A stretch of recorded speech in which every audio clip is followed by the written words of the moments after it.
सांगलीमध्ये माजी महापौराचा आत्महत्येचा प्रयत्न आहे। सुरेश पाटील यांचा आत्महत्येचा प्रयत्न आहे। सुरेश पाटलांवर रुग्णालयात सध्या उपचार सुरू आहेत। आत्महत्येचा प्रयत्न करण्यामागचं कारण हे मात्र अद्यापही अस्पष्ट आहे। सांगलीत माजी महापौर सुरेश पाटील यांनी आत्महत्येचा प्रयत्न केलाय। कारण मात्र अद्यापही अस्पष्ट आहे। गेल्या वर्षभरापासून राजकारणापासून आणि समाजकारणापासून ते दूरच असल्याचं कळतंय। जयंत पाटील यांचे ते कट्टर समर्थक मानले जातात। सांगली जिल्ह्यातले अशी त्यांची ओळख आहे। सध्या दादांच्या राष्ट्रवादी काँग्रेसमध्ये ते कार्यकारिणी पदाधिकारी आहेत। गेल्या 30 ते 40 वर्षांपासून ते राजकारणात सक्रिय सहभागी आहेत। साधा कार्यकर्ता ते नगरसेवक आणि महापौर अशी त्यांची कारकीर्द राहिलेली आहे। त्यांच्या या आत्महत्येच्या प्रयत्नाच्या बातमीनं राजकीय वर्तुळात चिंता व्यक्त होते। अधिक माहिती घेऊया आपले प्रतिनिधी संजय देसाई यांच्याकडून। संजय, काय अधिक माहिती या सगळ्या संदर्भात?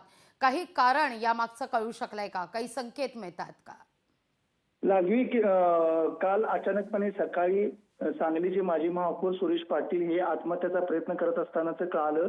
त्यानंतर हे सुद्धा बाब समोर आली की ते प्रयत्न आत्महत्या का करतायत काय नाही, त्यांच्या पाठीमागे नेमकं कारण काय आहे। पोलिसांनी सुद्धा त्याची चौकशी केलेली आहे। त्यांना उशिरा हे सांगलीतल्या हॉस्पिटल या ठिकाणी त्यांना रुग्णालयामध्ये दाखल करण्यात आलेलं आहे। एक शांत संयमी स्वभाव असा त्यांचा आहे। सांगलीचे पहिले महापौर म्हणून त्यांची ओळख निर्माण झालेली होती। महापौर झाल्यानंतर त्यांनी बरेच चांगले कामं केलेले होते। एकदम शांत स्वभावाची व्यक्ती म्हणून ते ओळखत होते।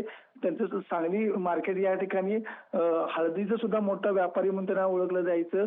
पण काल अचानकपणे त्यांनी आत्महत्या करण्याचा प्रयत्न केला, त्यातून ते बचावलेले आहेत। त्यांची आता प्रकृती सुद्धा चांगली आहे। गेल्या काही दिवसापूर्वीच ते अजित पवार यांच्या पक्षात प्रवेश केलेले होते।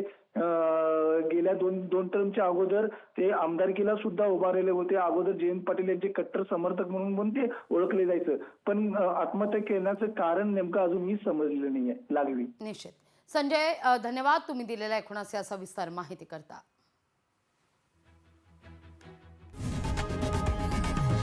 लोकशाही मराठी ऐका, पहा, जागरूक रहा।